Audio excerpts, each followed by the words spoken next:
بسم اللہ الرحمن الرحیم۔ السلام علیکم۔ امام مہدی کون ہے اور امام مہدی کا ظہور کب ہوگا؟ ناظرین، امام مہدی کا ظہور قرب قیامت کے قریب ہوگا، یعنی آپ کا ظہور ایک قسم کی قیامت کی نشانیوں میں سے ایک نشانی ہے۔ قیامت کے علامات اور نشانیاں ایسی چیزیں ہیں جو قیامت سے پہلے رونما ہوں گی، اور ان کا مطلب یہ ہوگا کہ قیامت بالکل قریب آ گئی ہے۔ ان نشانیوں کی چھوٹی اور بڑی نشانیوں میں تقسیم کیا گیا ہے، چنانچہ ان میں سے چھوٹی علامات عمومی طور پر ایسی ہیں جو قیامت سے بہت پہلے رونما ہوں گی، اور انہی میں سے کچھ ایسی بھی ہیں جو رونما ہو کر گزر چکی ہیں۔ قیامت کی چھوٹی نشانیاں بہت زیادہ ہیں، متعدد احادیث میں ان کا تذکرہ ملتا ہے۔ حضرت انس بن مالک رضی اللہ تعالیٰ عنہ بیان کرتے ہیں کہ رسول اللہ صلی اللہ علیہ وآلہ وسلم نے اپنی شہادت کی انگلی اور درمیانی انگلی کو جوڑ کر فرمایا، میری بعثت اور قیامت اس طرح باہم جڑے ہوئے ہیں۔ حضرت ابو ہریرہ رضی اللہ تعالیٰ عنہ بیان کرتے ہیں کہ رسول اللہ صلی اللہ علیہ وآلہ وسلم نے فرمایا، اس ذات کی قسم جس کے قبضہ قدرت میں میری جان ہے، دنیا اس وقت تک ختم نہیں ہوگی جب تک کہ لوگوں پر ایسا دن نہ آئے جس میں نہ قاتل کو یہ علم ہوگا کہ اس نے کیوں قتل کیا، اور نہ مقتول کو یہ خبر ہوگی کہ وہ کیوں قتل کیا گیا۔ عرض کیا گیا، یا رسول اللہ یہ کیسے ہوگا؟ آپ صلی اللہ علیہ وآلہ وسلم نے فرمایا، بکثرت کشت و خون ہوگا، قاتل اور مقتول دونوں اپنی بدنیتی اور ارادے کی وجہ سے دوزخ میں ہوں گے۔ ابن ماجہ میں حضرت انس کا ارشاد منقول ہے کہ کیا میں تمہیں ایک ایسی بات نہ بتاؤں جو میں نے رسول اکرم صلی اللہ علیہ وآلہ وسلم سے سنی تھی اور میرے بعد تمہیں کوئی اور بیان نہ کرے گا؟ میں نے رسول اکرم صلی اللہ علیہ وآلہ وسلم سے سنا کہ قیامت کی نشانیوں میں سے چند یہ ہیں کہ علم اٹھ جائے گا، جہالت ظاہر ہوگی، زنا عام ہو جائے گی، شراب پی جائے گی، مرد کم ہو جائیں گے اور عورتوں کی تعداد بڑھ جائے گی، حتیٰ کہ 50 عورتوں کی کفایت ایک مرد کرے گا۔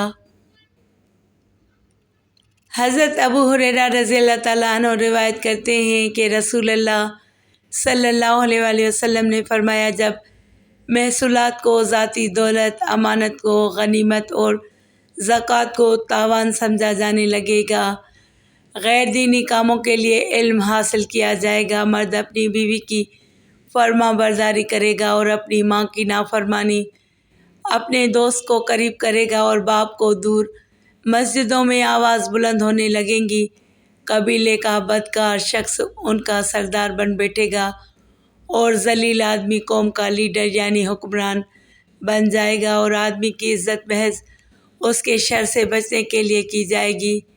گانے والی عورتیں اور گانے بجانے کا سامان عام ہو جائے گا، کھلے عام اور کثرت سے شرابیں پی جانے لگیں گی، اور بعد والے لوگ پہلے والے لوگوں کو لعن طعن سے یاد کریں گے۔ اس وقت سرخ آندھی، زلزلے، زمین میں دھنس جانے، شکلیں بگڑ جانے، آسمان سے پتھر برسنے اور طرح طرح کے لگاتار عذابوں کا انتظار کرو۔ یہ نشانیاں یکے بعد دیگرے یوں ظاہر ہوں گی جس طرح کسی ہار کا دھاگا ٹوٹ جانے سے گرتے موتیوں کا تانتا بندھ جاتا ہے۔ امام مہدی علیہ السلام جب آئے گا تو وہ حضرت فاطمہ کی اولاد میں سے ہوگا اور پھر حضرت حسن اور حسین کی اولاد میں سے ہوگا۔ امام مہدی رسول اللہ صلی اللہ علیہ وآلہ وسلم کی اولاد میں سے نیک شخصیت ہوں گے۔ آپ کا ظہور آخری زمانے میں ہوگا، آپ کے ذریعے اللہ تعالیٰ لوگوں کے معاملات سنوار دے گا، ان کی وجہ سے زمین پر عدل و انصاف اسی طرح بھرپور ہوگا جیسے اس زمین پر کا راج تھا۔ آپ کا نام نبی کریم صلی اللہ علیہ وآلہ وسلم کے نام پر ہوگا، اور آپ کے والد کا نام بھی نبی کریم صلی اللہ علیہ وآلہ وسلم کے والد کے نام پر ہوگا، یعنی ان کا نام محمد بن عبداللہ مہدی یا احمد بن عبداللہ مہدی ہوگا۔ آپ کا نسب سیدہ فاطمہ بنت رسول صلی اللہ علیہ وآلہ وسلم سے جا کر ملے گا۔ آپ سیدنا حسن بن علی رضی اللہ تعالیٰ عنہ کی اولاد سے ہوں گے۔ آپ کے ظہور پذیر ہونے کی علامت یہ ہوگی کہ آپ کا جس وقت ظہور ہوگا اس وقت زمانے کے لوگ بہت بگڑ چکے ہوں گے اور دھرتی پر ظلم و زیادتی کا راج ہوگا۔ امام مہدی کے ظہور سے قبل سورج ایک خاص نشانی سے طلوع ہوگا، اور یہ سورج کا مغرب سے طلوع ہونا نہیں بلکہ ایک اور نشانی ہوگی۔ مشرق کی طرف سے ایک بڑا روشن ستارہ بہت لمبی دم والا طلوع ہوگا، دنیا دیر تک اس کو دیکھے گی۔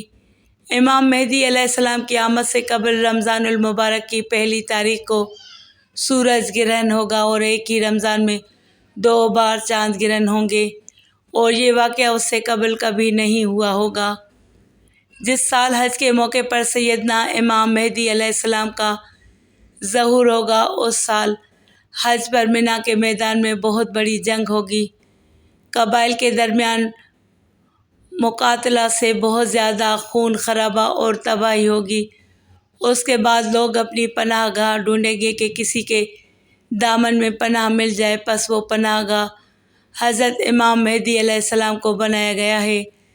حضرت ابو سعید خدری رضی اللہ تعالیٰ عنہ سے روایت ہے کہ حضور نبی اکرم صلی اللہ علیہ وآلہ وسلم نے فرمایا، مہدی مجھ سے ہوں گے، یعنی میری نسل سے ہوں گے۔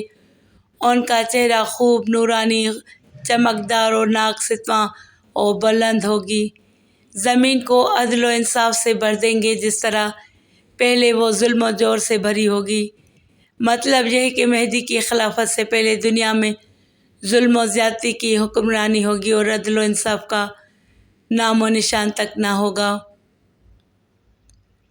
حضرت ابو سعید خدری رضی اللہ تعالیٰ عنہ بیان کرتے ہیں کہ حضور نبی اکرم صلی اللہ علیہ وآلہ وسلم نے ایک بڑی آزمائش کا ذکر فرمایا جو اس امت کو پیش آنے والی ہے۔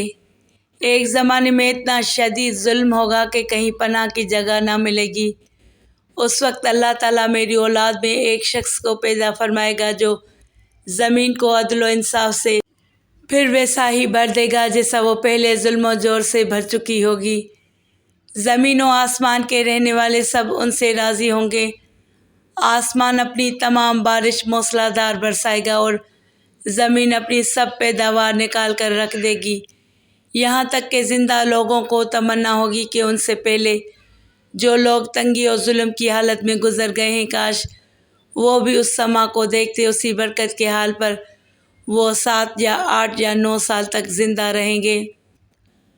حضرت عبداللہ بن مسعود رضی اللہ تعالیٰ عنہ سے روایت ہے کہ حضور نبی اکرم صلی اللہ علیہ وآلہ وسلم نے ارشاد فرمایا، اگر دنیا کے زمانہ میں صرف ایک رات ہی باقی رہ گئی تو بھی اللہ رب العزت اس رات کو لمبا فرما دے گا، یہاں تک کہ میرے اہل بیت میں سے ایک شخص بادشاہ بنے گا جس کا نام میرے نام اور جس کے والد کا نام میرے والد کے نام جیسا ہوگا۔ وہ زمین کو انصاف اور عدل سے لبریز کر دیں گے جس طرح وہ ظلم و زیادتی سے بھری ہوئی تھی، اور وہ مال کو برابر تقسیم کریں گے، اور اللہ رب العزت اس امت کے دلوں میں غنا رکھ پیدا فرما دے گا۔ وہ 7 یا 9 سال تشریف فرما رہیں گے، پھر امام مہدی کے زمانے کے بعد زندگی میں کوئی خیر بھلائی باقی نہیں رہے گی۔ حضرت جابر بن عبداللہ انصاری رضی اللہ تعالیٰ عنہ بیان کرتے ہیں کہ میں نے حضور نبی اکرم صلی اللہ علیہ وآلہ وسلم کو فرماتے ہوئے سنا، میری امت میں سے ایک جماعت قیام حق کے لیے کامیاب جنگ قیامت تک کرتی رہے گی۔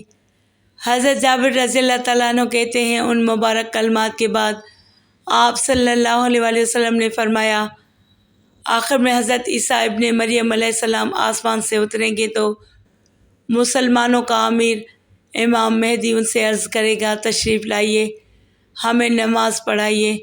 اس کے جواب میں حضرت عیسیٰ علیہ السلام فرمائیں گے، اس وقت میں امامت نہیں کروں گا، تمہارا باز پر امیر ہے، یعنی حضرت عیسیٰ علیہ السلام اس وقت امامت سے انکار فرما دیں گے اس فضیلت و بزرگی کی بنا پر جو اللہ تعالیٰ نے اس امت کو عطا کی ہے۔ حضرت جابر رضی اللہ تعالیٰ عنہ روایت کرتے ہیں کہ رسول اللہ صلی اللہ علیہ وآلہ وسلم نے فرمایا، دین کے کمزور ہو جانے کی حالت میں دجال نکلے گا، اور دجال سے متعلق تفصیلات بیان کرنے کے بعد فرمایا، بعد ازاں عیسیٰ ابن مریم علیہ السلام آسمان سے اتریں گے اور بوقت سحر یعنی صبح صادق سے پہلے آواز دیں گے کہ اے مسلمانوں، تمہیں اس جھوٹے خبیث دجال سے مقابلہ کرنے میں کیا چیز مانے ہے؟ تو لوگ کہیں گے کہ یہ کوئی جناتی مخلوق ہے۔ پھر آگے بڑھ کر دیکھیں گے تو انہیں حضرت عیسیٰ علیہ السلام نظر آئیں گے۔ پھر نماز فجر کے لیے امامت ہوگی تو ان کا امیر کہے گا، اے روح اللہ، امامت کے واسطے آگے تشریف لائیے۔